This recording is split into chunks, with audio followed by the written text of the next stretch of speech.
Testing, testing. Can you hear me? Trying again. Can you hear me? Can you hear me?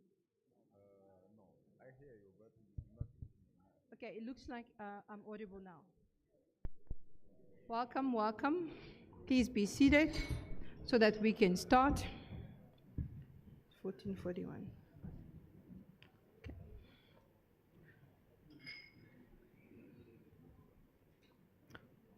Okay, it looks like we've got everybody. There's nobody else starting. We're missing Simba Rashi. Okay, give it maybe an extra 2 minutes and then we'll start.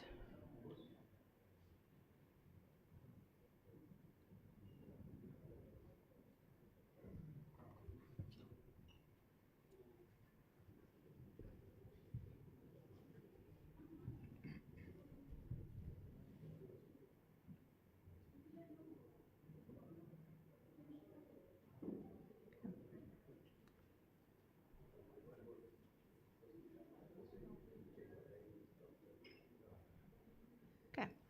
Welcome, welcome. Good afternoon, everyone. Ladies and gentlemen, welcome to our afternoon session. This session brings together leading experts from across the continent and beyond to share national experiences, policy directions, and technical progress in establishing and expanding research reactor program. This morning, we heard about the importance of user requirement specification because that drives the design of the right design. That was explained clearly by Palace in terms of the experience. They say, learn from others, right, to shorten your own learning curve. So we have in our panel, Kadim Ndiaye, sorry, I will apologize if I'm not pronouncing your name correctly, from Senegal. Then it will be followed by Fabricio Brolo, and that is from the R18. We've got Mulalo Mkwevu from MPR, South Africa, NEXA. Shafiq Yunusi from Morocco.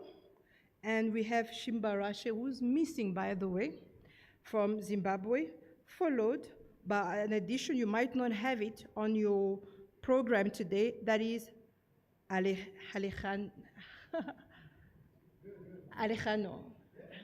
yes, Ibanez from INVAP. And that formed part of our panel today.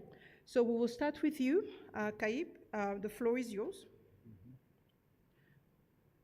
Okay. Just have to wait for the presentation. Okay. Thank you too much. My name is Khadim Ndiaye. I come from Senegal. I'm technical advisor at the Ministry of Energy, Petroleum and Mines. My work is now to monitor the gas to power strategy and participate of the development of the nuclear infrastructure program. If you don't know, Senegal is located in the west of Africa. Senegal has population of 19 million people, and the language spoken are Wolof for the national language and French for the official. And we have other dialect. And we had a very good weather in this country, a very good country. For my presentation, I present to you the national policy and government support for a research reactor program in Senegal. You will see then to develop research reactor, a nuclear program, a nuclear infrastructure in the country, we need government support. For my presentation, first of all, I will present you our background, then the status of implementation of our research reactor program, then the challenges that we have faced, and to finish, our next step for the development of our nuclear program and research reactor. For the story, in 28, in the General Conference, Senegal's government decided to diversify our energy mix and to introduce nuclear infrastructure. But in 2011, with the Fukushima accident, we decided to suspend our nuclear program. And then we changed government, we stopped the nuclear program, and the new government in 2013, in the General Conference, decided again to implement Pacific application of a nuclear. We work with this, but in 2019 we had elections, and between 28 and 2019 we did nothing. And this was just after 2019, then we got our national strategic plan to develop this this nuclear program. It is our story, and why we wanted to develop research reactor program or nuclear program, because for the research reactor at first, now we import a lot of radioisotope for medicine application for several domains, and that's why we decide to implement research reactor to contribute to advancing the country's capacity into nuclear science and technology, and support efforts in the perspective of implementing nuclear power in upcoming years. The research reactor will also reduce dependence on the import radioisotope used in several domains. The Senegalese scientific research community will benefit greatly of this facility for education and training, like I said, for production of short-lived radioisotope, for radio tracer and human health research on iodine contents of Senegalese food and jets, for mineral and geological mapping of granite, Gulf-bearing area, soil mapping, and fertilizer in agriculture application. Like I said, we established the national strategy plan in 2019, and we revised it in 2020 and in 2023. Now, we have a located site, candidate site, near the capital, Dakar, and for the research reactor type, we will define it after the feasibility study. To develop the project, 2 committees have been put in place by law in 2018. A steering committee led by the Ministry for Higher Education, Research and Innovation, and a technical committee led by the Permanent Secretary for Energy. It is a structure in at the Ministry of Energy, Petroleum and Mines. To implement the research reactor, we use IEA guideline, and now just to show you, then we are on the phase 1. We have to do the feasibility study to finish it, to move to the phase 2. And for the potential stakeholder, we identified it. We have the government, we have medicine sector, scientific organization, industry, and the primary sector, agriculture, water, mining, etc. And for the funding, for the financing strategic, for the phase 1 and 2 of our project, we decided to finance it by the Senegalese government, and for the phase 3, we will look for public and private partnership to develop our project. And in the past, we did 1 training in Senegal in December 2022, training session on human resource for research reactor program developing for Senegal, to help Senegalese to identify existing human resources in the nuclear field, to define the organization type, to define the composition and responsibilities, the budget estimation and provenance, and the training plan and budget. In summary, what we do is the strategic plan. We identify the potential site, and we did our terms of reference for the feasibility study. And a new thing, in these months, our minister in charge of energy did a statement at the weekly cabinet meeting in Senegal.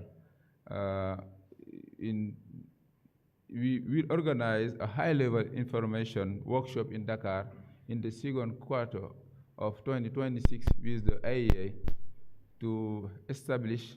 The main goal is to help us to establish a NIPIO in Senegal. And again, we submit our authorities of the proposal to create an Atomic Energy Commission in 2026. And to be done is to review our strategic plan by a consultant. We are working with IEA for this. Andreu said it for his presentation. Then in 2026, we will do an energy mission in Senegal to move. And the next more important step is our scientific visit in Jordani, planned it in December 2026. It's not 2024, it's 2025, it's a mistake. And we are working this with Mrs. Aza for the next months. For the challenges that we have first. The first is human resources management. We have to develop a human resource necessary for the implementation of the program and a capacity building for the safety authorities. The second challenge is the national policy. And because we have to implement essential regulatory framework by addressing the following technical areas: security, safety, and safeguards. We have to make a constructive dialogue with the various research reactor stakeholders and to identify all the nuclear infrastructure requirements to make in place our nuclear program. We have again to implement a sustainable cooperation with the relevant institution and potential partnership. And the last but not the least for our challenge is to finance our nuclear program, because we don't go fast, we move slowly, because it was very difficult to have a fund by the government to go ahead by the prioritization of the fund, because in the same time we discover gas in Senegal, and all the effort of the government was to produce gas, to develop gas project, and to do a gas to power, because it takes less than time to develop gas project than to develop nuclear projects. That's why it was very difficult to move quickly with the priorities of the government. And for the next step, in 2026, we will put in place a comprehensive nuclear strategy globally, including research reactor, SMR, and NPP, and a roadmap with financial plan after the validation of our nuclear plan by the new government in November 2026, not 2024. Why? Because now the government understands that we have gas, and the gas is not. The gas will finish on the time, and we have to replace this kind of energy with another.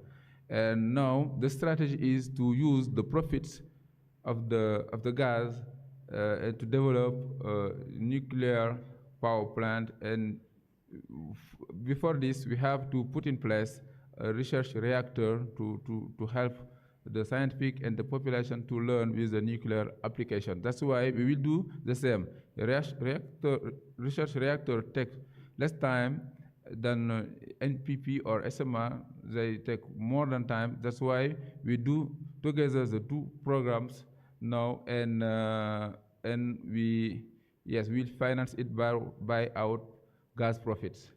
And after, we have to confirm our stakeholders and their role in this strategic to evaluate all the human resources and their training needs, and to evaluate regulatory framework, evaluated potential seat for the SMR, but because for the research reactor we have the site now near Dakar, and confirm financing needs, all the financing needs, and to develop a communication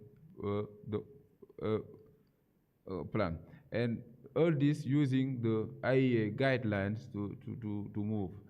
Thank you very much. It is the monument of Renaissance in Dakar. We think that with the new decision of our new government in this month, we will go ahead inspiring by the monument of Renaissance and install it in Dakar. Thank you very much. Thank you very much. Okay, so we're going to take questions right at the end after all the panel members are on the spot. Perfect. It looks like I have to change my mic. Okay, thank you, Khadim. We look forward to get Senegal to bring a research reactor on the African continent to join the family. That is quite refreshing. Then we're going to move to Fabrizio Brolo. He will be talking to us regarding training and qualification of reactor operating personnel for the commissioning stage of the 30 megawatt RA10 research reactor. Over to you, Fabrizio.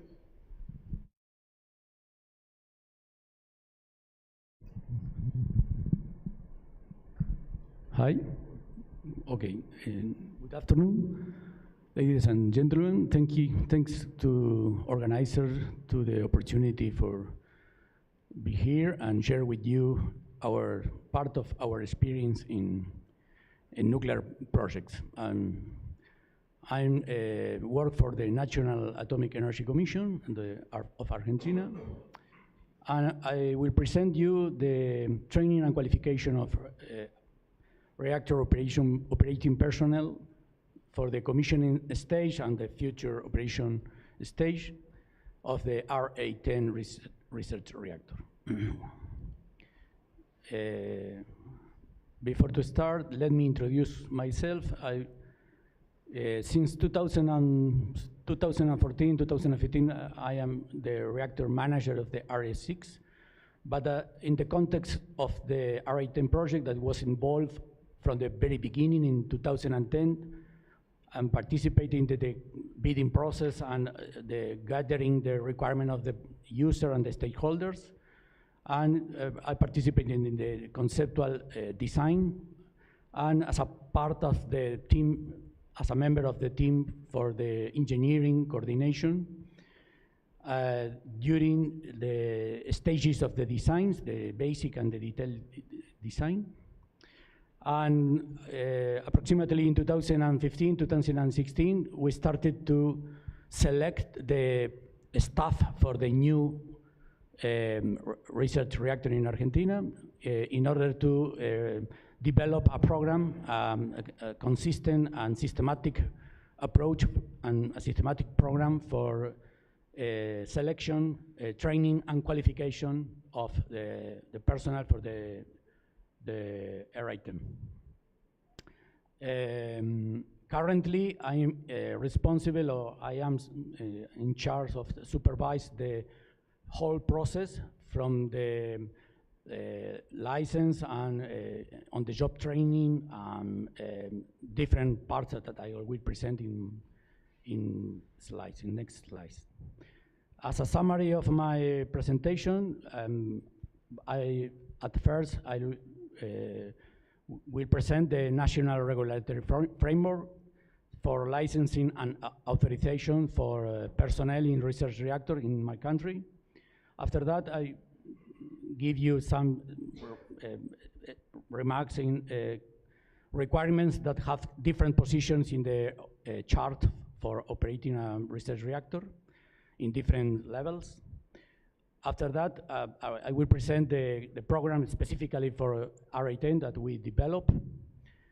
The specific process for obtaining in my country authorization for be part of the different duties and different responsibilities in the operation of the research reactor. And how was the commissioning? We are planning to integrate the staff in different stages of the commissioning.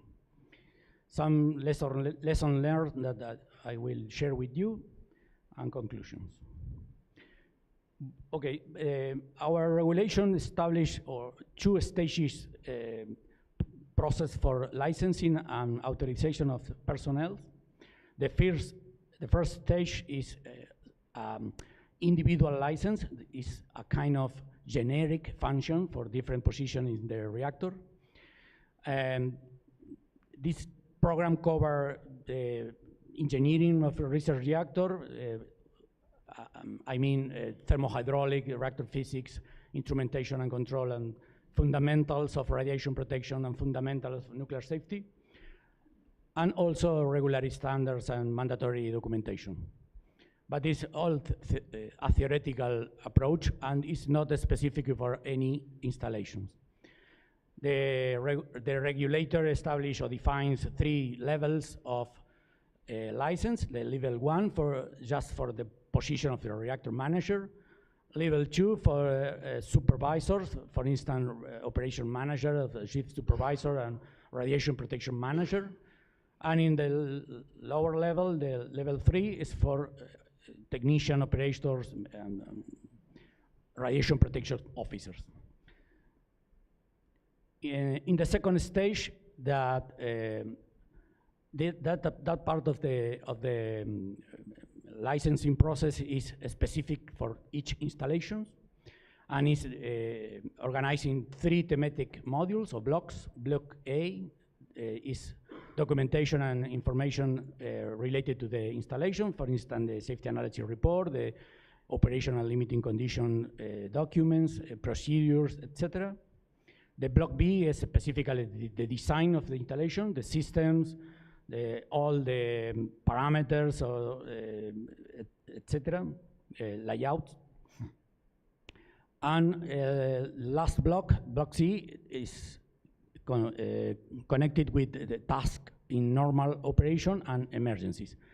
And that kind of program, thematic program, established the competencies for all positions in the chart, in the reactor operating chart. From different position, the depth or the level of depth of understanding is different. Here we have a competency levels table that is established for our regulator with 3 different levels of understanding, or the depth of understanding: basic, medium, and superior. And the 3 blocks, for instance, mandatory documentation, installation, and task in normal operation and emergencies. For instance, the difference for a lower level of licenses, for instance, for operator, is enough with a basic level of understanding.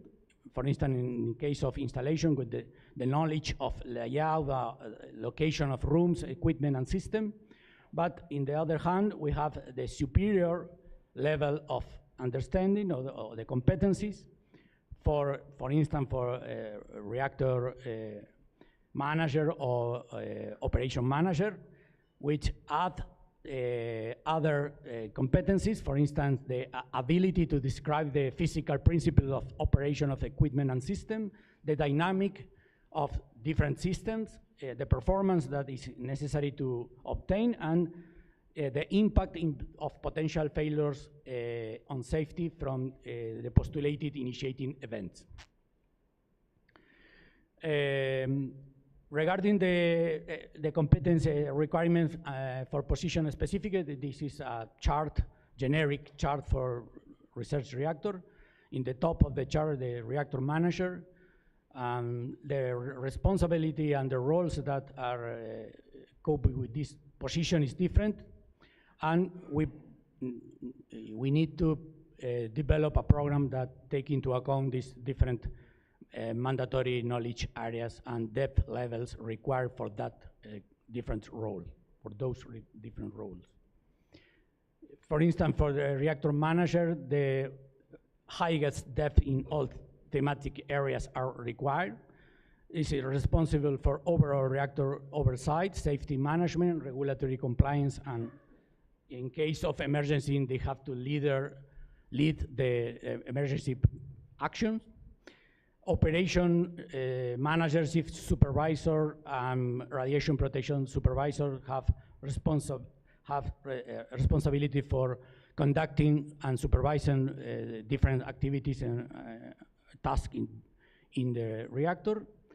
And in case of operators and radiation protection officers, they need, obviously, they have to know the manuals and procedures for conduct all the activities in the plant. So with that kind of different responsibilities and role in mind, we develop a specific program in order to achieve these objectives.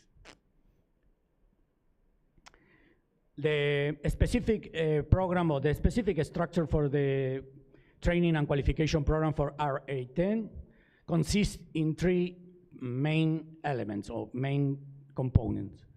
First, the specific training for the RA10 installation, which includes seminars or classroom activities in order to guide the study of the safety analysis report and different technical aspects and specification for all the system of the reactor.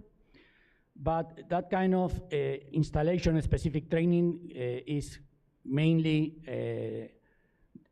devoted to get the information or get the main characteristic of the RA10 reactor. Let me mention that that kind of multi-purpose research reactor with heavy water is different from our previous experience in Argentina. Argentina has not a kind of this reactor, so it's necessary to get some specific theoretical backgrounds for manage that kind of design. The next main component or element of this program is the use simulator. It's a very comprehensive simulator and very interactive graphic simulator that reproduce the reactor behavior during normal operation like a startup or changing the power, but it can manage the different session for accident condition or for simulate postulated initiating the events in order to supervise or in order to analyze their response from this kind of situation from the operators. And the last components of this program, this is a picture of the user interface for the RA10 simulator. So we can see here the main components of the primary the primary coolant system. All the behavior of the characteristics of this kind of simulator are possible to modulate and simulate. The last part is, and a very important part of this program is the on-the-job training. On-the-job training integrate different aspects, the task activities, that the different position of the chart is necessary to develop. Includes practical activities such system verification, control room operation, fuel handling, and different kind of activities in the top of the pool. Obviously, the part of radiation protection sector, all the measurements and sampling, analyze the effluent, monitoring, etc. All on-the-job training of this staff were documented and signed by the supervisor, by the qualified supervisors. That is necessary in order to ensure the traceability and permit a smooth relation with the regulator. But since RA10 is not yet operational, the on-the-job training, part of the on-the-job training is carried out at our other operating reactors in Argentina, RA6, RA3, and RA1. Here we have a brief description of the reactors.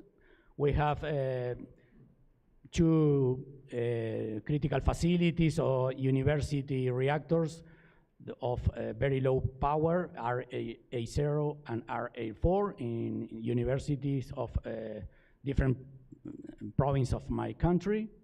In the middle range of power, we have RA6 and RA32 training, but we can perform different other uses and application, mainly related with neutron beams applications. RA3 is currently the reactor that produces the radioisotopes in Argentina, so most of the on-the-job training related with handling devices, experimental devices for producing radioisotopes was performed in this reactor.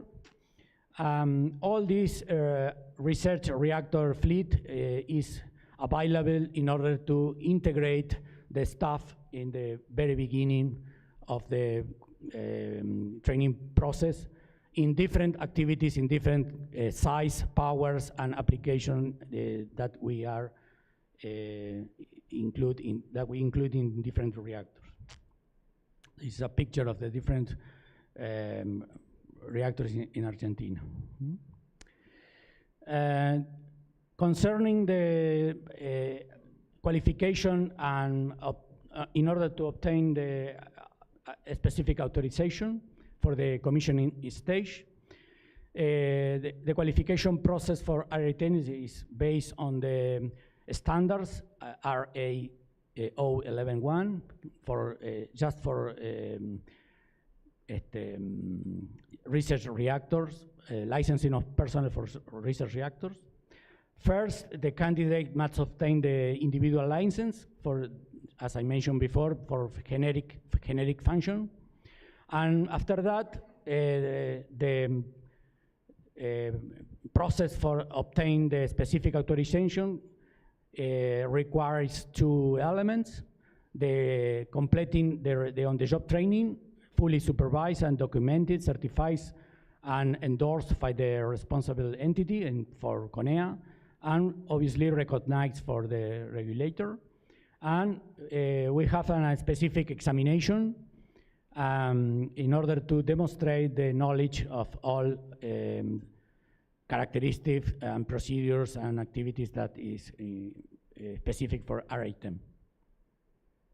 Only the candidates who have both the individual license and the specific training and approved, the examination and the on-the-job training certificate may be submitted to the regulator in order to receive the specific authorization for commissioning duties. Another part of the program is the activities in the plant. For instance, when construction was advanced, they perform inspection, they perform just witnessing the construction, witnessing the mounting different components, testing different components. So in order to be available for this kind of activities, we established the building for training in the site, near to the site of construction.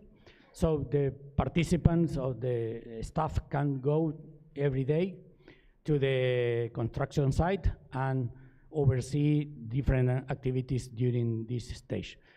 And in order to increasingly develop some kind of knowledge and skills during the commissioning stage, we are planning to involve the staff during pre-commissioning, the start of the pre-commissioning test, the commissioning of system during cold test, and that kind of progressive involvement we think that permit develop progressively the different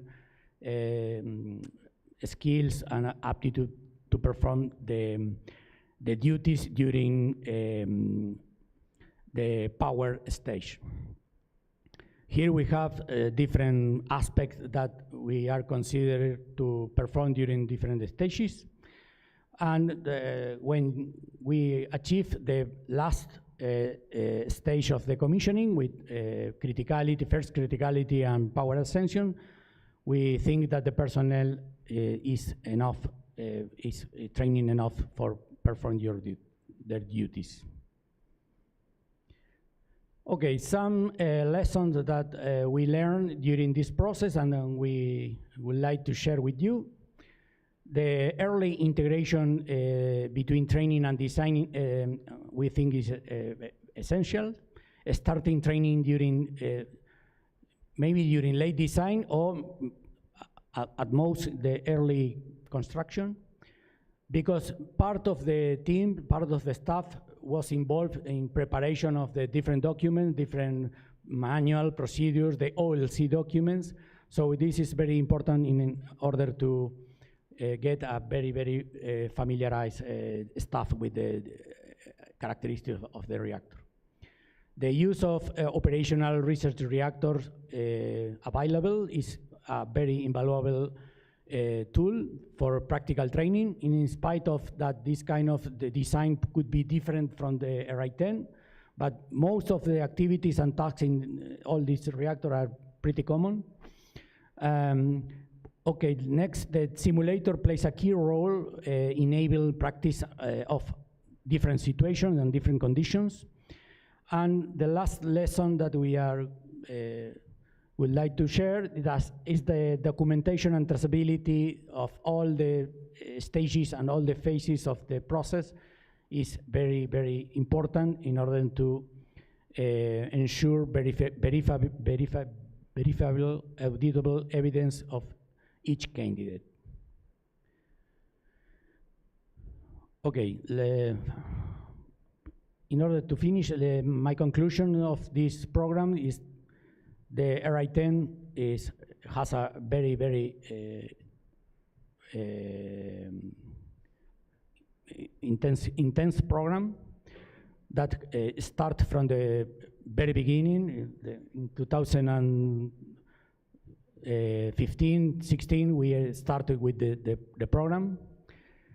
It's a kind of competency-based approach and combine the different elements, for instance, training, specific training for the RI-10, simulator practice and on-the-job training at existing research reactor.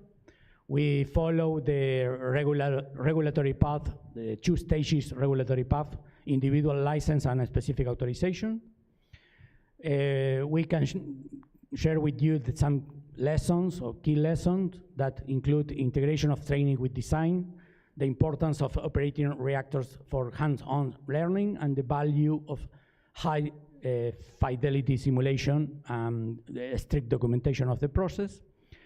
And this model illustrates that Argentina and CONEA can offer to support other countries and future agency capacity building initiative. And in this context, let me mention that we have in Latin America a regional framework specifically to promote this kind of cooperation that we call REALC, The regional network of research reactor in Latin America and the Caribbean is a ARCAL project that was supported by the agency. That kind of regional network was established in a formal way in 2022 through a memorandum of understanding, which was endorsed by all participating countries. And that kind of network creates a long-term cooperative framework to enhance integration and strengthen collaboration and promote the sustainable development of research reactor capabilities across our region. That's all from my side. Thank you.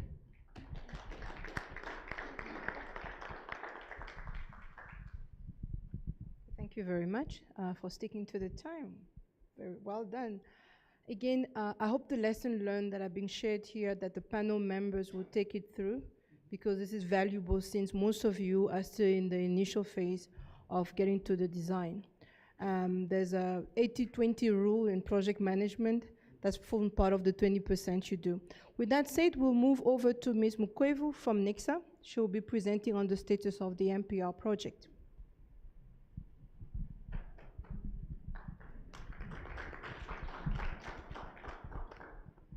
Good afternoon, everyone, and thank you so much for the opportunity to come and tell you on the status of the MPR at NECSA.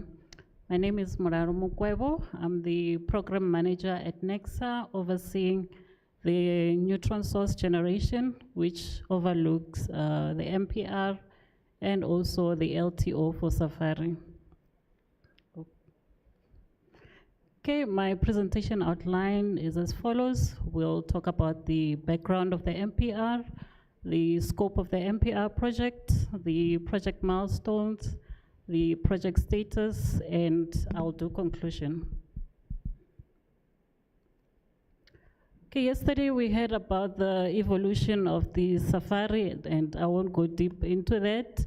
As we know, we've reached 60 years now, and we are planning to do a life extension for Safari. And Safari is still performing very well, supported by its aging management program.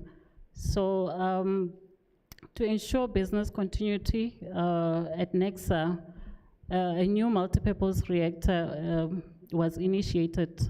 The project was initiated so that we have continuation of the supply of medical isotopes and also for research purposes.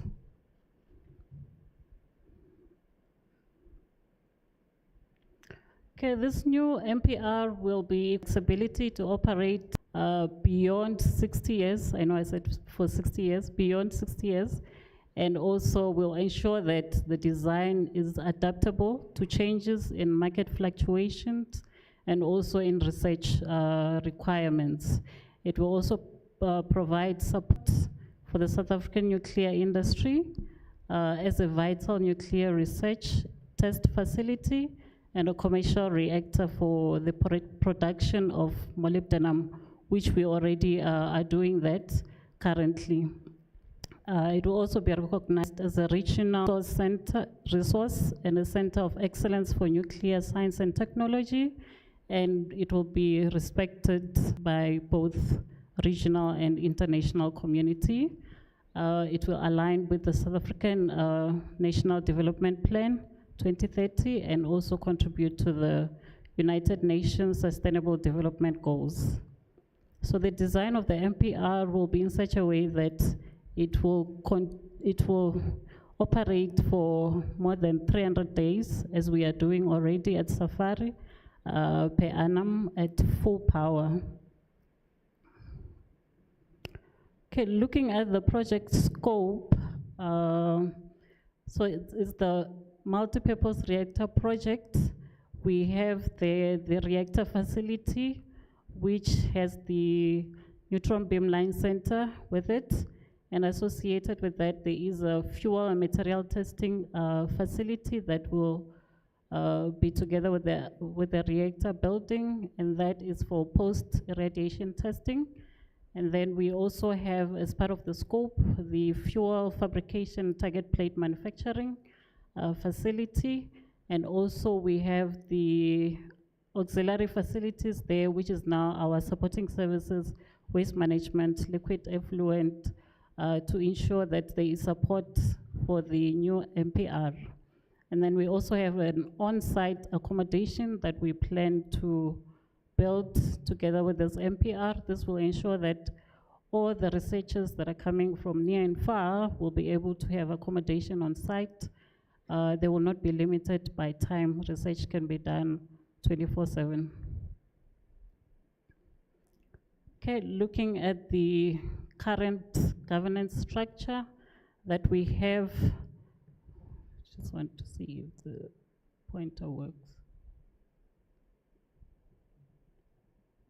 Okay, doesn't seem like it's working, but just from bottom up, you will see that we have team leaders which are based on the current work packages that we have. All those team leaders report to the project manager for the MPR, who has support from the project site, that's for quality and project controls, looking at the budget and also your schedules and your costs. I mentioned that, sorry. Okay, and then the project manager reports to the project management office, where the program manager sits, and the senior project management office manager sits, yes. Okay, and then this, they report to the steering committee, which sits on once on a quarter for project status and also for escalation of issues that might be there. And then the steering committee reports to the executive committee, the next executive committee, which is chaired by the CEO. And then there's an interface there of the ministerial task team, who is the shareholder for Nexa. So the ministerial task team interfaces with the Nexa CEO with regards to this project. Then we have the board subcommittees in case of approvals that requires the board. So the approval goes first to the subcommittees and then up to the Nexa board. Okay, in terms of the project milestones, currently we have, we are planning for the issue of the RFP to the market in 2026, and then basic designs to be completed in 2028, and then the EIA, Environmental Impact Assessment, we're planning to get authorization by 2030, and then detailed designs by 2030 also. And then we start construction in 2031, bearing in mind that some of the construction activities may start earlier than 2031 because of those supporting services that I mentioned earlier. And then installation in 2033 and commissioning in 2035. These timelines are subject to change because we have not appointed the vendor yet. Okay, and then project status, we are following the National Treasury Framework, which is the the framework for infrastructure development, infrastructure delivery, and procurement management, FIDPM. The framework is used in conjunction with the IEA milestones. As you can see there on the figure there, there's stage 1 is your initiation, which we completed already, pre-feasibility. It was gateway reviewed and completed in 2021. And then stage 2, which is concept stage, we completed that in 2024 when the feasibility study was done and completed in 2024. And currently we are in stage 3, which is the design development, wherein now we require a competent vendor who will complete stage 3 to stage 7 of the project.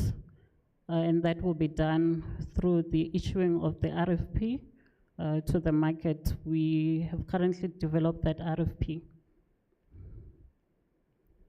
Okay, project status thus far. The first point there is the initiation. We started with this project, or the initiation of the project was approved by NEXA board in 2020, and the RFI, which is the request for information, was issued to the market in 2022, February, and Cabinet approved the pre-feasibility study in December 2022.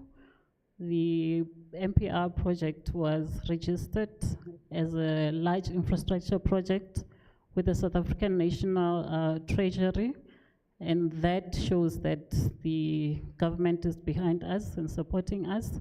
It is in the process also of being registered as a strategic project with ESA in terms of that act, the Act 23 of 2014.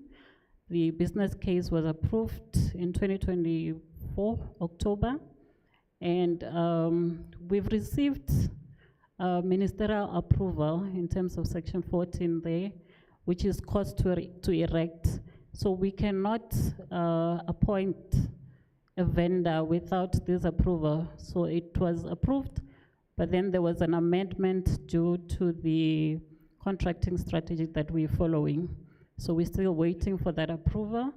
And then we also have another ministerial approval, which is the PFMA, Section 52, which is we need to get approval to acquire a significant asset. So the MPR is deemed to be a significant asset. For that, you need the ministerial approval. So that one is ready for submission. It should be submitted sometime by end of this month.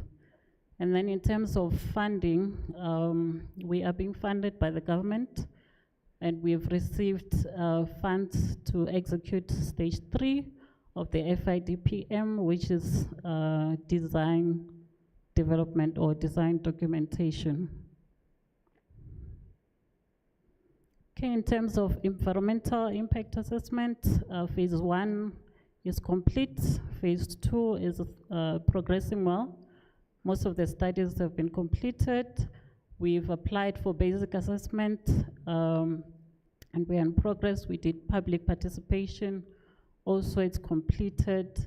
So we're just waiting for other studies to be done in order to complete basic assessment and do the geotech studies. And then in terms of licensing, we've submitted initial documentation for site, which is a NISL, nuclear installation site license. The regulator is looking at me and not helping me, but yes, nuclear installation site license, we've submitted that to the regulator together with the licensing strategy and the project management plan. We await responses from the regulator. And then in terms of procurement, the specific committee was appointed to look into the MPR RFP document development. The user requirement was developed by this committee together with the RFP document. And then in 2024, we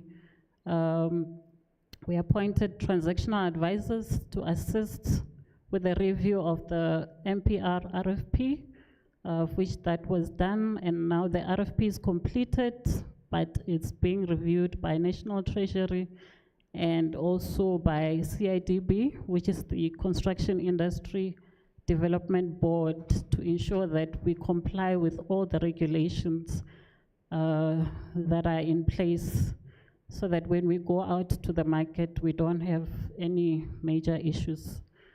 Okay, and then another component is the localization. So localization, we want to ensure that part of the project is localized, is performed by South Africans, and also for skills development. So we're engaging with the Department of Trade Industry and Competition, DTIC, with regards to localization of some aspect of the project, and also partnering with some obligors to assist us with that localization component. Okay, in conclusion, Nexa envisions a multipurpose reactor facility that will serve South Africa, scientific industrial and medical needs for the next 60 years and beyond. And the project scope is therefore structured to ensure long-term sustainability, adaptability, and alignment with national and international expectations. In particular, the MPR aims to ensure full compliance with stakeholder, regulatory, and technical requirements, enabling the facility to operate effectively throughout its entire life cycle and adapt to evolving utilization demands. It also aims to deliver a design and construction program that remains within the approved budget and schedule to ensure prudent use of resource and timely realization of strategic national objectives. Again, we aim to implement an optimized fuel design that reduces fuel consumption and operational costs while maintaining compatibility with core design parameters and planned cycles. We also want to minimize waste generation, including spent fuel and molybdenum-related wastes, and also provide South Africa with a world-class research and isotope production facility that is capable of sustaining the country's position as a global leader in research-based medical isotopes. So the MPR will also support advanced innovation in research infrastructure, including cutting-edge beamline technology and related scientific application. So just to add to that conclusion, Nexa is committed to ensure that this project becomes a success with the support from government, the ministerial, and other stakeholders. We had several community engagements just to educate the community, the nearby community, about the MPR and where we are and how they can take part, especially in terms of skills development, what are the opportunities there. So we are ready, South Africa is ready to build the MPR, and we're ready to make it a success. Thank you.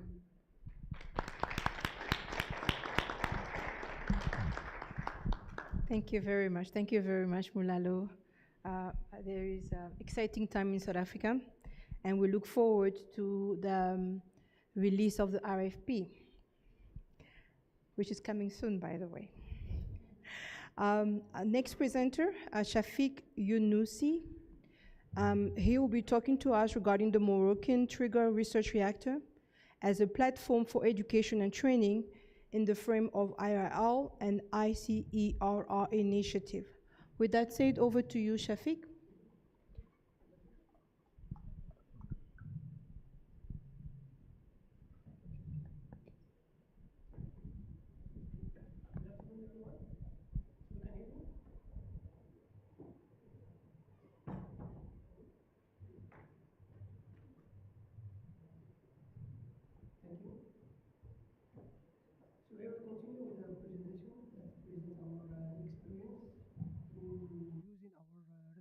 In education and training and capacity building.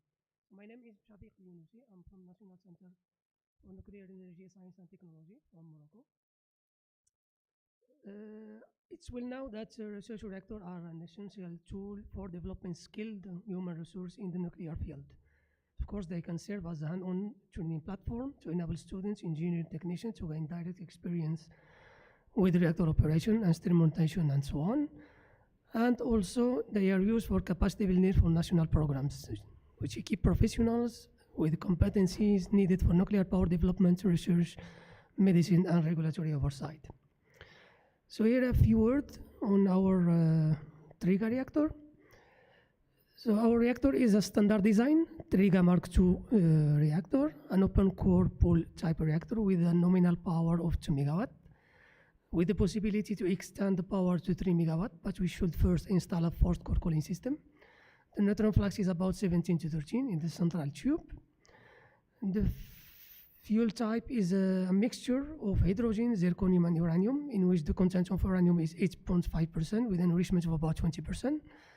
And the moderation is ensured by the hydrogen contained in the surrounding water and also with the hydrogen presented in the fuel itself. So major moderation occurs in the fuel itself.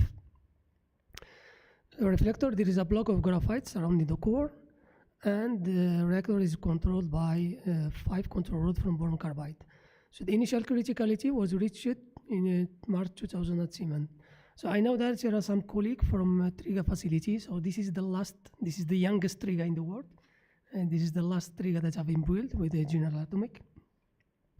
So the main utilization are neutron activation analysis, education and training. There is an ongoing project to install a neutron radiography station together with a Prom Gamma facility. And we use it to supervise the students in close research collaboration with universities. So with regard to education and training, our facility is available to provide multidisciplinary training. So the reactor can offer an easily accessible course, so we can access the reactor core just from the reactor top.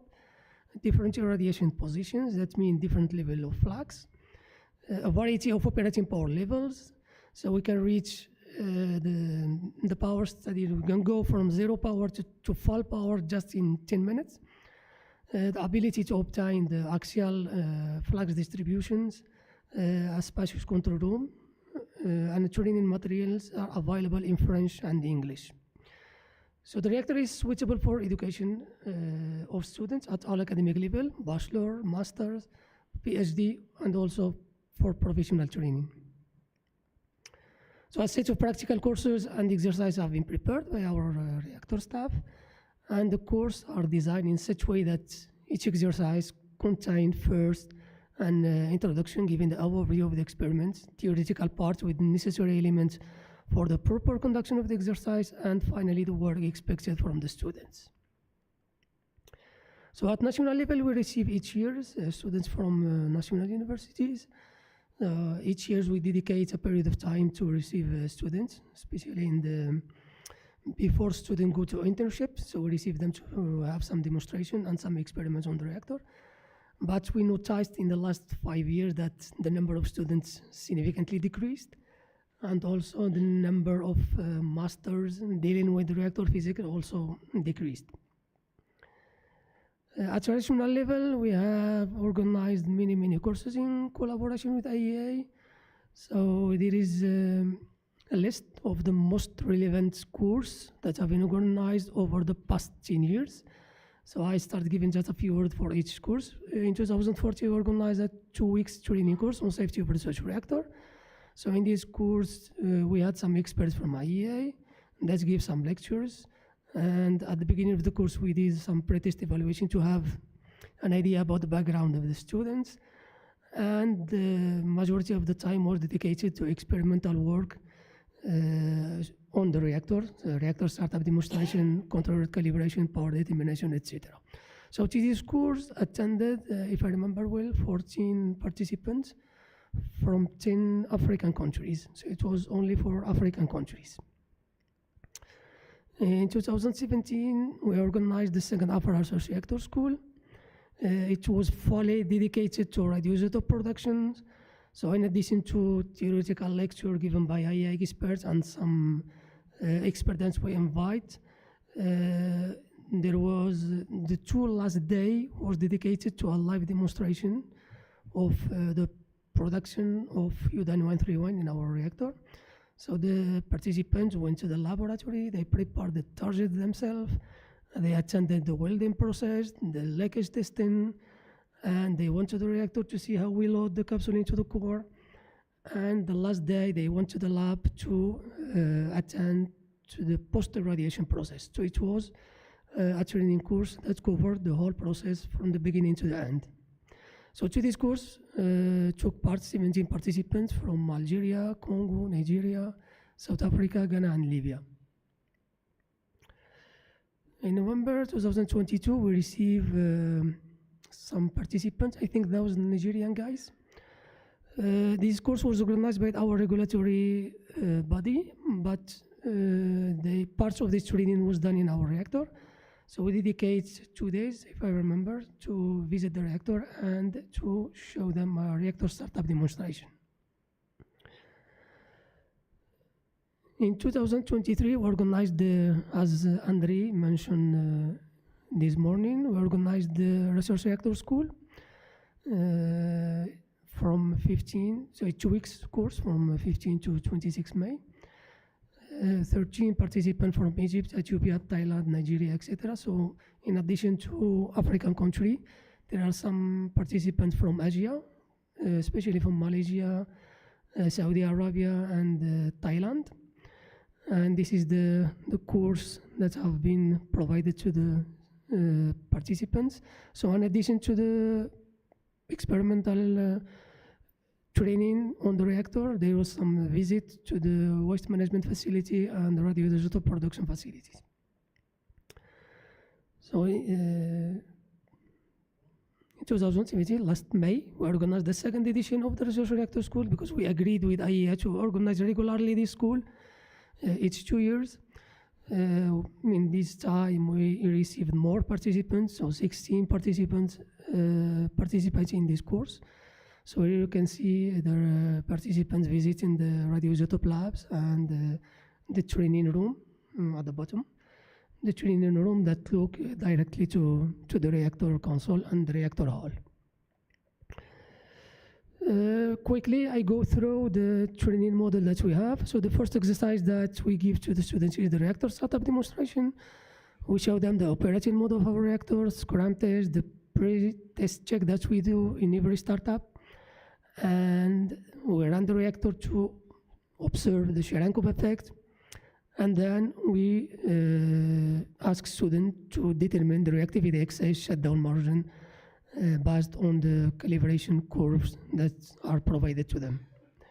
Second exercise, approach to criticality. So the output of this exercise is to approach the critical state by pulling out step by step a control route.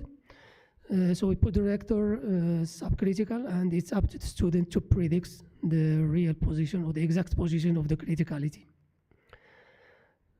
Another exercise on reactivity measurements. So Intriga reactors are very flexible. We have the ability to pick up fuel elements easily from the reactor top. So we use this exercise to measure or to determine the individual fuel worth elements as function of the position in the core. So this is a nice exercise to show the student that fuel elements are not, even if they are similar, they have different weights in terms of reactivity depending on their position in the core. The fourth exercise, the controlled calibration. So what we expect from the exercise is the integral reactivity curve determined by the positive period method. Reactor dynamic, we show to the participant or the students the void effect by simulating the void, inserting an aluminum capsule into the central tube where the maximum, where the flux is maximum and where the effects can be clearly observed. And the last exercise, this exercise is the only one that is done at 500 kilowatt. The previous one are done at very low power. This is the only one that is done at 500 kilowatt. So we run the reactor for a half an hour, and we monitor the increase of the temperature of the water, and we plot this curve, and from the slope of this curve, we can deduce the reactor power. So that was more or less the big line of our training program that we give to our students or to the training course that we organize in collaboration with IEA. So recently we acquired miniature ionization chamber and miniature fission chamber to develop new training models, and the training model related to those fission chamber and ionization chamber is under development. So the idea is to have a more complete training that covers reactor physics and gamma and neutron detection. We come now to the IRL project implementation at Kinesten. As Andre mentioned this morning, IRL is one of the IUI tools to extend nuclear education and facilitate access of research reactor to those countries who doesn't have these kind of facilities. So it's a distance educational model based on nuclear instrumentation and transmission tool or video conferencing system to provide remote classes on research reactor. So the idea is to connect a reactor with the internet so that participants in other country can interact with the reactor team while practical experiments are conducted. So the project started effectively in 2015 with two host reactor facilities, the one in France, ISIS reactor, and ERASEX in Argentina. And the IUI extend the scope of this project to cover Africa by choosing our reactor, and Asia choosing AGN reactor in South Korea.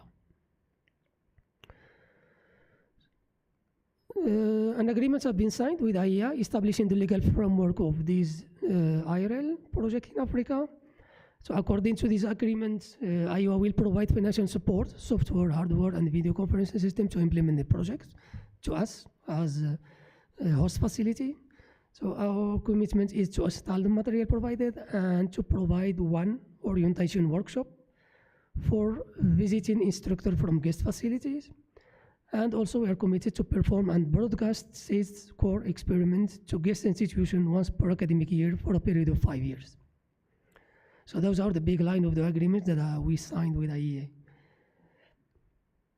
So the countries that signed the agreement to join us in this project are Ethiopia, Kenya, and Nigeria. So those countries have everything in place to receive our signal from our reactor. So to implement the project, it was necessary to make some upgrade of our facility because the TRIGA technology is very, very old. So it was necessary to develop our own training platform using the software that we requested to IEA. This is how it looks like in our the training platform, how it looks like in our control room. So using the bus-to video conferencing system that was provided, we'll be able to send or broadcast to remote institution video signal from different cameras, one in the core, one in the reactor hall, another one in the reactor core, and another one in the control room. We'll be able to send PowerPoint presentation, etc. Here I skip just the architecture of the system. So as I said, we committed with IEA to organize an orientation workshop to the guest facilities. I mean to the country that show an interest to join us in this project. So the idea of the workshop is to bring representative from the guest facility to come to our reactor, to be familiar with the experiment, and to do those experiments so that during broadcasting, they will be the main link between us and the students. Okay? So this is some picture from this workshop that have been organized in 2021. Another pictures here from the training room. So the countries that attended to the workshop are Nigeria, Senegal, and Kenya. Here another picture from the workshop. So once the guests receive their equipment from IEA, we proceed to qualify those equipment to make some tests. So in 2022, the first test that we did with Kenyatta University from Kenya, and at the beginning it was very smooth, it was very nice. So this is how our platform looks like from the Kenyan side. You can see a pointer. No, doesn't work. So this is how our platform looks like from the Kenyan side. And 1 year later, Nigerian colleagues from the Ahmadu Bello University received the material, and we did the same thing. We test and we qualify the equipment doing the same thing. So this is how our platform looks like from Nigerian side. So when we was making those tests, so we found a lot of technical issues, mainly due to the quality of internet in our region. So the main reason of, let's say, the problem encountered are due to the limitation in the internet speed. And in both university in Kenya and in Nigeria, the internet line go through the university server and then reach the departments interested with these projects, which mean that it's subject to firewall and loss of rates, internet rates. So we face many problem. So the unstable connectivity, we had frequent interruption during live transmissions, image syncing, low resolutions, making hard for the remote side to observe the fine detail of our platform. And also for some security reason, because all the time there are some unwanted calls wanting to interfere into the transmissions. And we explored, just a few months ago, we explored alternatives to overcome this problem. So the alternative that we tested is to use WebEx or Microsoft Teams instead of normal or conventional video conferencing system. So it was necessary again to adapt our training platform to integrate WebEx and Microsoft Teams. So here we are with some pictures taken from the test that we was performing to integrate Teams and WebEx platforms. So what we did is to use IP camera that go directly to one laptop, camera from the core go directly to one laptop, and another camera that focus on the instructor and the training platform, another laptop. And in those two laptops, we initiate simultaneously two WebEx meeting to the remote side. So the remote side to receive our senior should have two laptops, and we can proceed with the experiments. So the test that we did was very smooth. The connection was very stable, and the sound was very clear. So you can see some pictures. The one on the left is the Kenyan side, receiving our training platform through WebEx. There's in the bottom Nigerian side, and this one is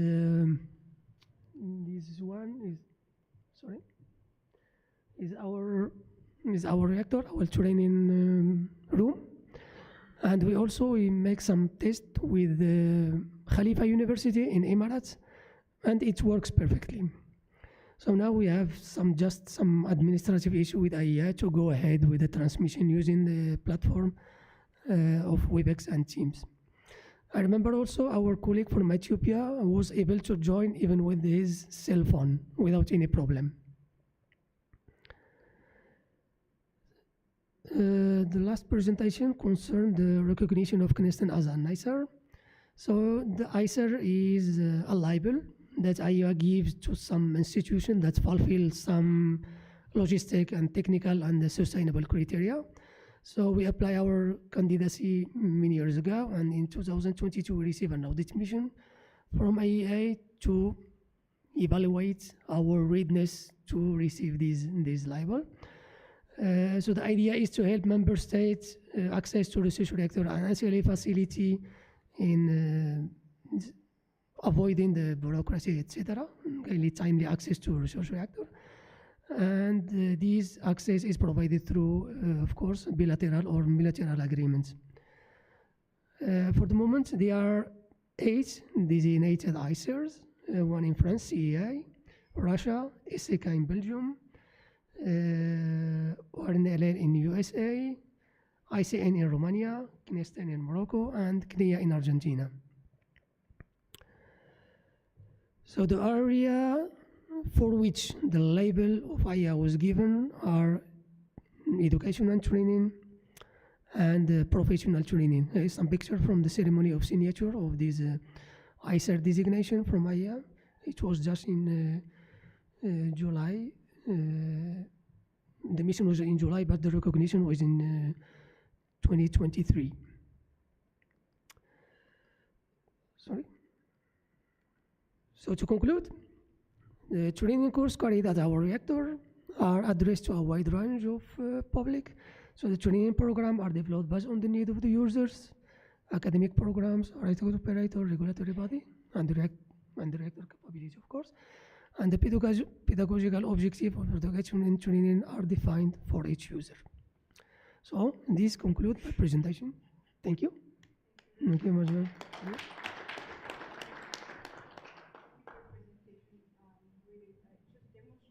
Research reactor are a good tool for diplomacy, knowledge sharing, collaboration. Well done. We can now move over to Mr. Simbarashe Mangena, who will take us through the first research reactor plan for Zimbabwe. Thank you very much. I hope I'm audible. Very good afternoon to you all. I'd like to acknowledge the IAEA and NEXA for this opportunity. I'd also like to go a bit off the cuff and congratulate the Springboks for a very good season towards the end of the year. I think Rassi Erasmus has done a very good job. In the same vein, as your neighbors Zimbabwe also qualified for the Rugby World Cup, a feat since 1991.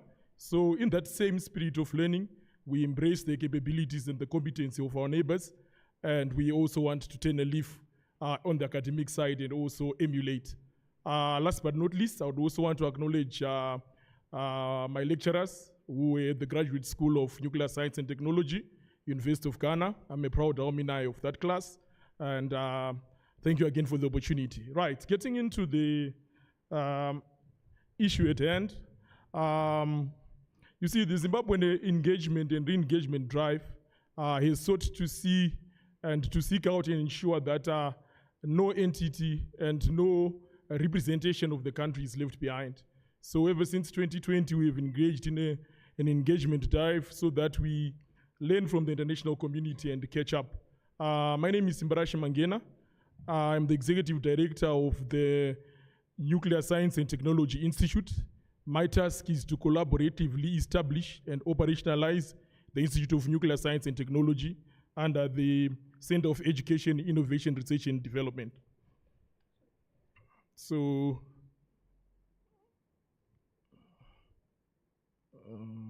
let me just test that.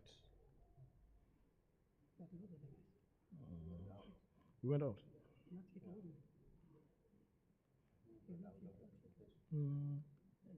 Oh, okay, okay. Okay, so the outline of my presentation is as follows. It stems out from the engagement drive that has since established the country at a position to want to ensure that as we cherish Vision 2030, where we want to achieve an upper middle class income society, as technocrats, we also thought to expand the footprint of nuclear science and technology as a key driver for economic development. So our study and our thrust is to actually express interest in terms of developing a research reactor and leveraging upon the capabilities of the research reactor to see what economic benefit we can delve out of it. So looking at the activities that the country has been engaged in, the country has sought to see how it can effectively utilize the applications of nuclear science and technology, and how it can also effectively leverage from the experience of NEXA and the Safari 1, the 60 years of operation. That in itself presents an opportunity for collaboration in terms of bilateral relations associated with development and the common interests of both countries. So moving on, the status of our nuclear program is as follows. From 2020, we have been actively engaged in establishing different nuclear agreements and different nuclear protocols. So of particular interest, I'd like to point out that we've got an independent regulator, the Radiation Protection Authority of Zimbabwe, which is established under an Act of Parliament, the Protection Act, Chapter 5015 of 2004. It alone, as a regulator and effectively independent, allows capabilities to further expand towards nuclear science and technology. We have also engaged the IAEA and prospective vendors like Rosatom and recently South Korea in various capacity building initiatives. So our study was to see how we can use the available pieces of expertise in their wide facets to ensure that we can have a holistic approach to developing a sustainable nuclear energy program under the research reactor portfolio. So basically our implementation plan, or as we stand at the moment, we're a pre-phase one country, and we already have 3 institutes that are in place. The owner-operator, which would be the CERID Institute of Nuclear Science and Technology, the government, there is the main policy driver, and the Radiation Protection Authority to the right, which is RPAZ. These entities set the ball rolling for the establishment of a technical cooperation project. We've established a technical cooperation project, ZIM 2024-001, which is set to establish the necessary infrastructure in line with the IAEA milestones approach to ensure that we holistically develop and get to analyze the status of our country and where we are supposed to drive towards. So from that project is supposed to start in 2026. It's running a 2-year cycle. So the outputs of that project will entail establishment of a comprehensive report and recommendations on the status of our infrastructure against the 19 milestone issues, to see exactly where we stand, to see the gaps that need to be filled and the work that needs to be done for us to further progress in our development trajectory. So I know you are all familiar with the milestones approach, but I had to make it prudent to ensure that this diagram actually summarizes where we are. We are pre-phase one, and we are engaging to learn a lot from those that have gone against us, gone ahead of us. We are the new kid on the block, and this is where we are, and this is where we stand. So our plan, basically, from where we stand, is to look at the lowest hanging fruit.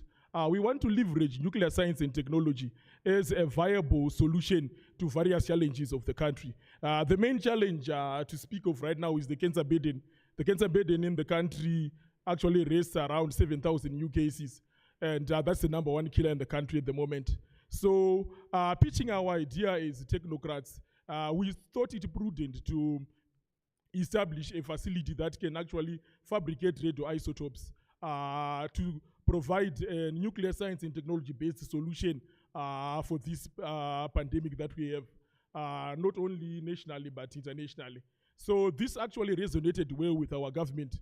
You know, when you pitch your idea as a technocrat, you need to also resonate with the challenges that the nation is facing.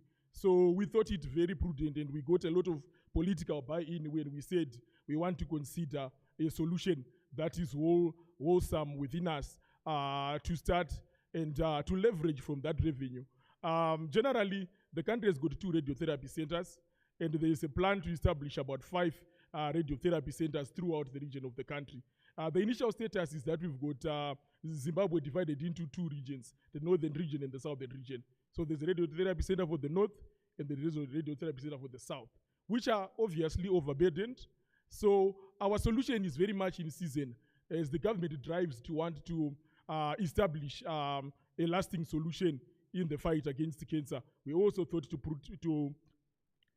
put our idea across to say, if we manage to have a facility that can fabricate radioisotopes and leverage from the revenue that is generated within, we can further ramp up.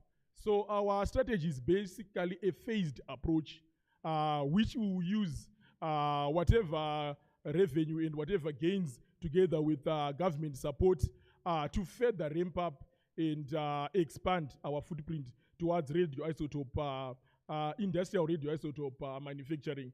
We are very much a major player in the mining industry. There is a lot of retooling in our mining industry. We've got various metals. I'm sure the same analogous to the rand that you have. We do have the great dike in Zimbabwe, which is also endowed in various minerals.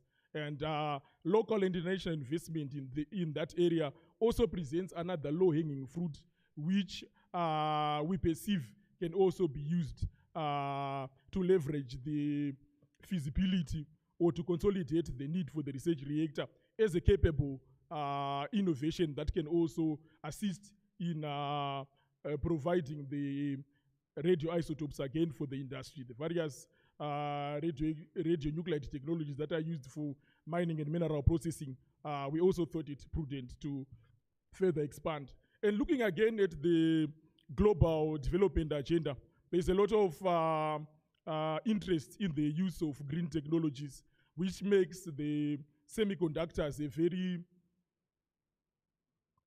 strategic mineral or a very strategic tool to develop. So we also thought to further consolidate our use of the research reactor in developing capabilities for material testing, neutron transmutation, and even irradiation. It's very difficult to approach the politicians and say, we want to create an irradiation facility and we want to develop technologies like neutron activation analysis. At first glance, the moment you say neutron activation analysis, you are already negating everyone else except the few technocrats within the room. So I would also want to share this perspective that we've gathered through our integration and engagement with the government. You need to also be very much politically correct as you are also very much technically sound so that you have a strong buy-in in terms of implementation of nuclear science and technology. If nuclear science and technology is used as a vehicle for answering national problems, it then becomes something that even the politicians at their level can run towards and rally towards providing funding for. So our strategic plan again was modeled by the IAEA consensus on the diagram to your left that shows what can we do immediately and what should we do. It's basically trying to jog our minds to think of solutions that are sustainable and to create a very viable innovation that will also be credible within the territory of the state and beyond. So in conclusion, the milestone approach provides a structured and holistic framework for the establishment of a safe, secure, and sustainable nuclear program. As Zimbabwe expands its scope of the uses of nuclear science and technology, informed considerations shall be required for leveraging sustainable economic growth and transformation. So basically the study was there to announce the presence of the country in terms of its willingness to engage the international community to produce or to establish a sustainable nuclear energy program, leveraging from the initial nuclear science applications that are already in the country. So the existence and potential capabilities of the reactor will be definitely following a phased approach. And as much as the nuclear renaissance is very much a power-centric nuclear renaissance, we need to also leverage and pitch viable solutions in terms of how we can effectively utilize research reactor technologies, not only within the context of the country. I also had an opportunity to listen to the previous presentations. I think Nexa also talked about the gap in terms of the demand of radioisotopes vis-a-vis the supply that is there. So it in its case is also a low-hanging fruit, which with effective collaboration can be leveraged. So as we are emulating you on the field of play, looking at the Springboks and the Sables, we are also going to emulate you as technocrats to say, 60 years Nexa, we want to leverage and learn. Expect my team and others to come in the short run for a benchmarking and appreciation tour. Thank you very much for this opportunity, and thank you very much for your audience. Thank you very much, Mr. Mungin. I love your passion, and we wish you well in your endeavor to get your first research reactor. And of course, South Africa is always there as a big brother or as a brother, as a brother, to be able to support you. With that said, we have the next presentation by Alejandro Ibanez. I got this right this time. The floor is yours. You can introduce yourself and just provide your presentation. And I did quite well because nobody's presenting tomorrow from this panel. Okay. Thank you, Matabu. Yeah, you said it good enough. My name is fine. I hope the audience is not too tired to go through the last presentation before the poster session, so go ahead and let's do it. I'm gonna show you our project in Uganda. Unfortunately, my partner Sabiti was not able to make it, but hopefully I can do a good job and show also their position. Okay? I hope by the end of this presentation I can show you that a good partnership from the very beginning of phase one is essential, and it's very good to have to go and travel through the whole life of the reactor. Well, Uganda has identified nuclear power as a key strategic driver for electricity production. They need a lot of electricity in order to develop themselves, and they decided that nuclear is going to be a big part of it. One of the key parts to go into be able to get into the nuclear world is to have a center for nuclear science and technology. They see it, and we also see it as a foundation element for the future nuclear power plants deployment. This CNST is already chosen its location. It's in the city of Soroti. It's in the northeast of Uganda, not too far away from Kenya, and it's located within a university, Soroti University, which is a rather new university where there's a lot of space to build things, and they want to have a new program in nuclear engineering. We expect that the immediate impact of this project will be focused on the public health through radioisotope production, but in the middle and long term, it will be a support for the nuclear power plants and also to do research and retain the scientists within the country. So INVAP's current scope covers the strategic planning, the feasibility studies, and the preliminary design required for finish the phase one. So the CNST is a multi-purpose strategic foundation for the country. The idea is to develop, retain, and transfer nuclear expertise to support the nuclear power plants, to drive research and development, innovation and technology maturity within Uganda and East Africa. Also to enhance the regional health systems and support industrial applications via domestic radioisotope production, and to foster a regional collaboration in safety and security standards. INVAP's value proposition is backed by a comprehensive nuclear ecosystem from our home country. INVAP brings expertise in designing, building, and commissioning research reactors in 5 continents. They don't let us do it in Antarctica, otherwise we will be 6 out of 6. We have adaptation to the client needs, and we have a flexibility that we can adapt to the specific needs of each specific country. Our expertise is also backed by the entire Argentinian nuclear ecosystem, which is our CONEA, our Nuclear Energy Commission, our regulator, and different high-level institutions, education institutions like Balseiro Institute, the Benninson Institute, and the Sabato Institute. This guarantees a long-term institutional support in regulatory compliance, education, and research for Uganda's future phases. The phase one scope of the INVAP work is, it has 3 main parts. The site evaluations and safety, we are doing the geotechnic and seismology part. We already did all the testing. We are finalizing the samples, and we are writing the draft reports at this very moment. The meteorological events, flooding, demography, and human-induced events are also being drafted, the first draft of the reports. We are doing the radiation dispersion analysis and working on the other two bullets too. We are doing this, INVAP is responsible for all these works, but we are subcontracting most of the work to local companies in Uganda.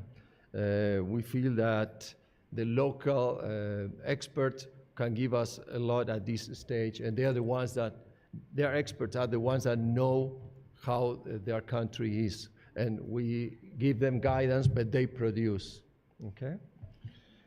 We are also working on the strategic plan. We already deliver with the customer, with the Ministry of Energy and Minerals Development. We already drafted the first version, and after finishing all the technical studies and agree on the design studies, we will issue a second version of the strategic plan. That same strategic plan will have to be updated through the years, as it always is. The ministry already did the stakeholders review, the stakeholders engagement, and with INVAP, we are reviewing all their process. We're also analyzing the local capacity, what Uganda can offer as a country for logistics, for providing people to do the job, and also what parts can be bought or produced in Uganda, or what has to be imported.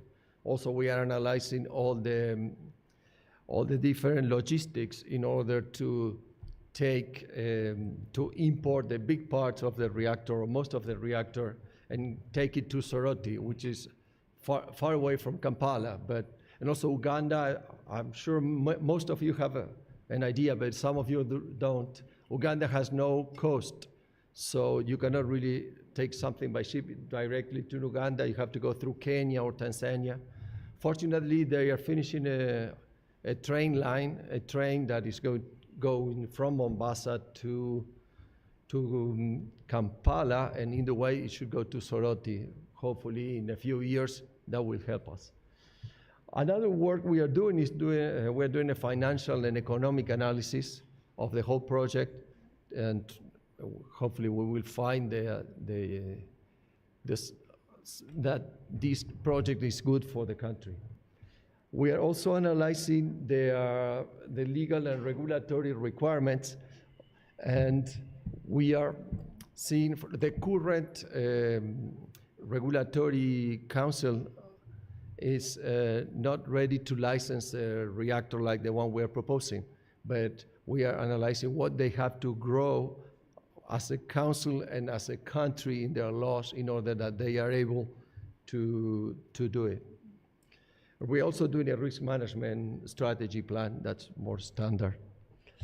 On top of this part, we are also doing design studies, and we study alternatives for the different facilities.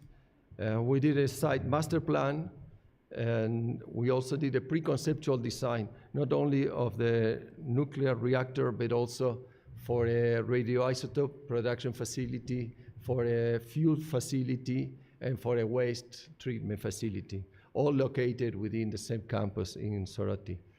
We also analyze different nuclear fuel options to make sure that the procurement of the fuel will not be an issue within the life of the reactor. So the phase one, as following the agency milestone project, it's near completion, and the final actions are underway. As I say, the strategic plan draft version was already delivered, and we are discussing the final version. Site studies are almost done. The field work is, I would say, 98% finished. We have 2 little things to do. And the lab work is partially done, and we have to write down everything. And we presented a pre-conceptual design last finished to the Ugandan government. So I will show you some pictures. And the technical studies, they are all underway. As I said a little bit before, for the regulatory council, Uganda is amending the Atomic Energy Act. They have a bill from 2008, and they have the draft of a new one, and we are helping them with the feedback from us. So as I told you, INVAP is performing a guide analysis to guide the necessary steps for the Atomic Energy Council readiness. And the licensing processes of the CNST itself will be the crucial testbed for the AEC's competence towards the nuclear power plant licenses, which is the big thing. Okay, I will show you a little bit. We have some pictures here in Soroti with the drilling equipment. And as I told you, the geotechnical drilling operations are completed. And that was the first time that we actually went to Soroti and did all the testing, because the Soroti people say, no, when are you coming to work? When do we start? When do we start? We were doing paperwork and designing and planning and all that. But the time we went there and put the machines and make some noise, they were all very, very happy. So INVAP is leading rigorous geotechnical and seismic and site data baseline collection studies. And we, as I told you, we hire local subcontractors to ensure the data validity and the compliance with the local content policy. And we are preparing reliable input data for our radiation dispersion analysis that is doing in-house by INVAP, and also the information that will be needed for the PSAR later on.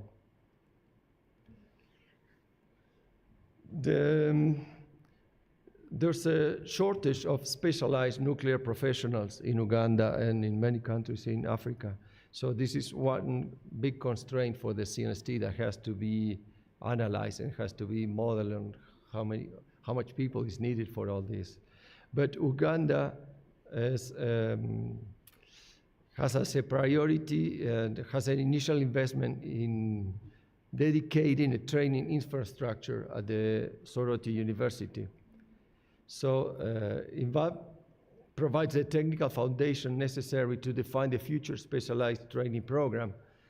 And also INVAP may provide training using virtual reality networks, nuclear simulations, and also we have the connections with the whole ecosystems of the academics, institutions of excellence that we have in our country. The multi-purpose reactor that we are proposing, it's a highly versatile open pool multi-purpose reactor. It's a light water cooled 10 megawatts class of LEU plate fuel type. You can see a drawing on the right. It has a round reactor pool and service pool connected with a transfer channel. It's quite standard. And it has irradiation positions for radioisotope productions, also has neutron beams, and has a flexible reflector in order to be able to change the nucleus, the core, if it's needed in the future, in the 60 years of life of the reactor. Also has pneumatic systems. Okay. Okay, let's see. So as well as the reactor, it also has auxiliary facilities, as I told you before. The radioisotope production facility, a fuel fabrication facility for the fuel of the CNST, and the waste management waste treatment plant also for the waste of the CNST, not for nuclear power plants, okay? So the deliverable in this part is the conceptual design of all integrated facilities for phase one. And this package is essential for the accurate cost estimation for the next phases. Here I have an image of the reactor. You can see in green the pools that they were shown before. On the right, we have from the pool